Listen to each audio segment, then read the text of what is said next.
Hi everyone, and welcome back to my channel. It's been a little while since I've done a reptile room tour, and a few things have changed in here. Plus there are some big changes planned for the next several months, so before all of those changes take place, I thought it would be a good time to do an updated room tour. And there's a lot to get to, so I'm just going to get right to it.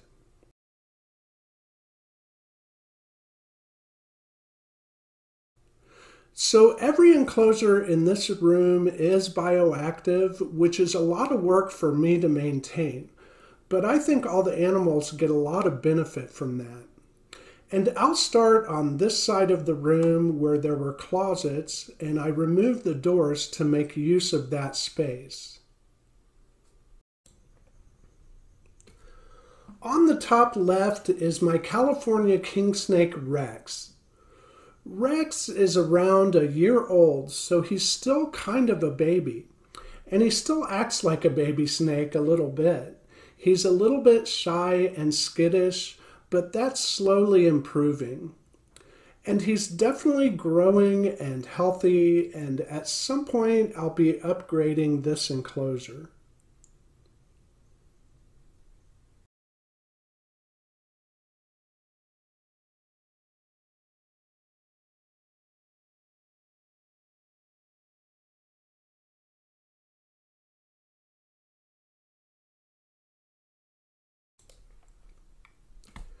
And underneath Rex is my pair of eastern garter snakes, Daryl and Carol.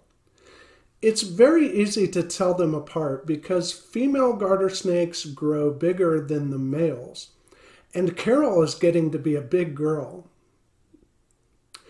This clip is from just a few days ago, and as often as I've seen them doing this, I've been really surprised that there haven't been babies yet.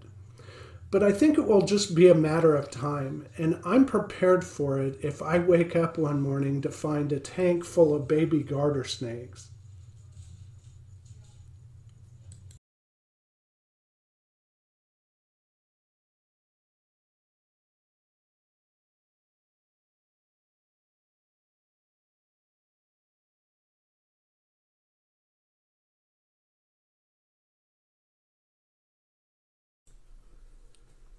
And in the middle of this wall is the vivarium for my tiger-legged monkey tree frogs, parsley and basil.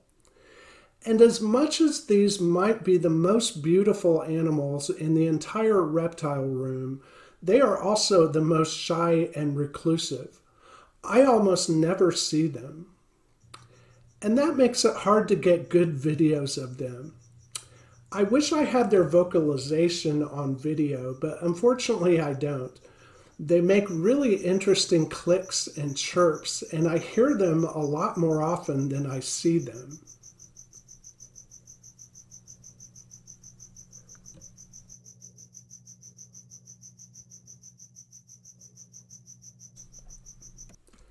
And moving over to the right is my Crested Gecko, Morgan. Morgan is so skittish and wild that I can't even handle him at all. But he is an absolute beautiful gecko. I love the coppery color on his head and the white on his tail. At some point, I want to put in some fresh plants in his vivarium, but getting Morgan out of his vivarium into a temporary container is always very stressful and difficult, so I've been putting that off for now.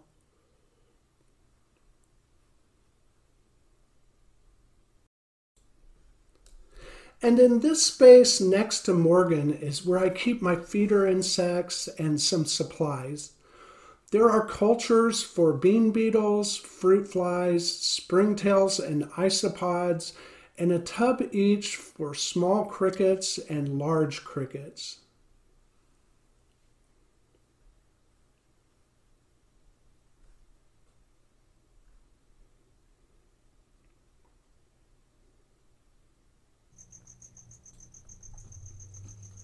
So as we come around the corner, we get to my ball python Jerry.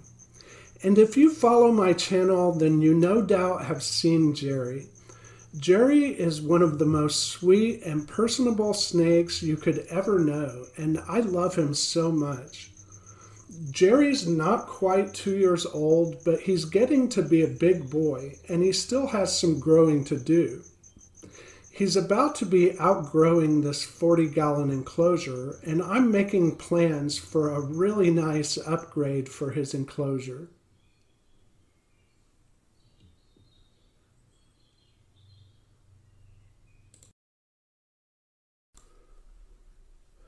And moving along next to Jerry is the 50-gallon paludarium that is the home for my American bullfrog, Lucille. Right now, Lucille is hiding in his favorite spot behind these ferns. He usually waits until nighttime to come down to the water. Lucille is definitely one of those animals that I like to watch when I spend time in here at night.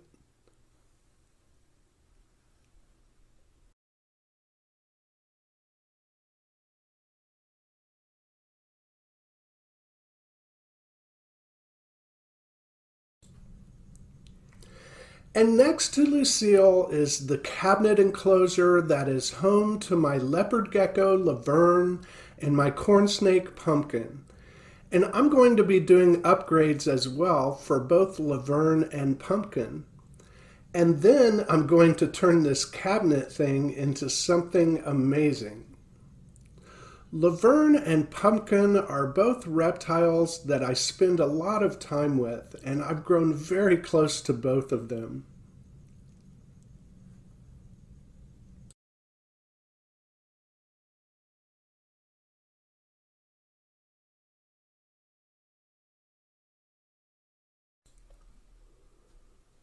And as we come around the corner again, we get to my giant day gecko, Carl.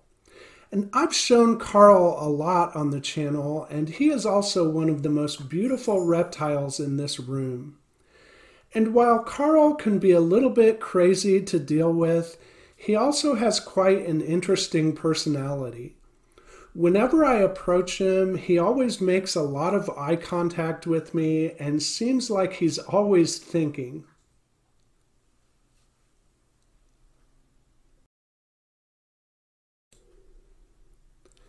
And next to Carl is the vivarium for my 3 Anole Lizards, Snap, Crackle, and Pop. I've had these guys for a while now, and they're doing really well. They aren't really good reptiles for handling, but they have what seems like playful and mischievous personalities, and they're a lot of fun to watch.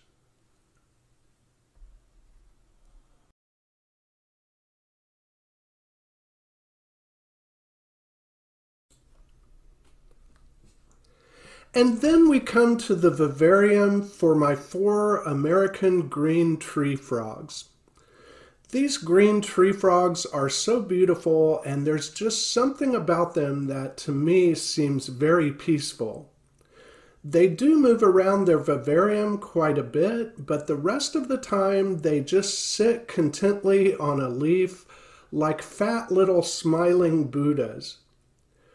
But I have to be careful with these guys when the door is open because they will jump out, and they can jump far.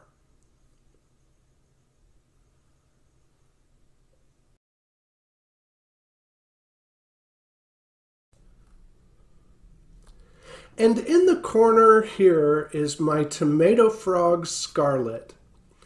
I've shown Scarlett a lot on the channel, and he is for sure one of my favorite animals. I've had Scarlett for quite a while now, and the thing that surprises me is how much I've come to love a frog. I would have never thought I could feel so much affection for a frog, but I love Scarlett as much as any pet I've ever known.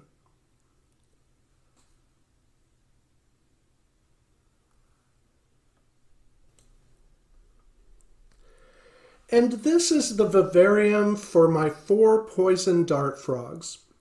Their names are Peace, Love, Captain, and Spot. They are Dendrobates tinctorius powder blue, And dart frogs are diurnal, which means they sleep at night and are active during the daytime. I think the best way to describe them is that they're like little children at recess on the playground. And I wish I had their energy. One reason I love building vivariums so much is because when I sit and watch an animal in its vivarium, it transports me to another world. And no vivarium does that for me more than when I sit and watch these dart frogs.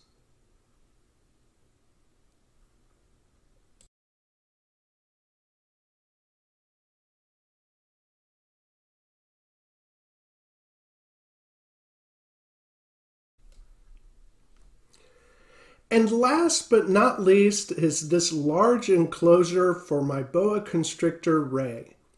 Ray is just a little bit over a year old, and I've only had him for about 4 months. And in just that amount of time, he's already shed twice and grown quite a bit. He was a little bit underweight when he came to me, but he's definitely gained some weight and his body condition is now looking really good. And socializing Ray has been easy because he's really a sweet and good-natured snake. Ray loves his enclosure, and as much as it seems really big for his size, he makes use of every bit of it. When he's not hanging out in the branches, one of his favorite places to be is nestled underneath this moss at the bottom of this big limb. And I just can't wait for Ray to grow into his adult size. And you can be sure that there will be plenty of updates on Ray as he does that.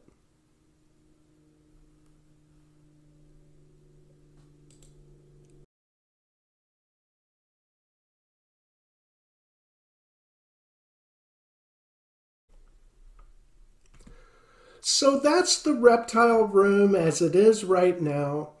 And I really appreciate you spending the time with me, and I hope you enjoyed the tour. With this many animals to take care of, there's always work to be done, so I need to get busy. And I'll see you in the next video.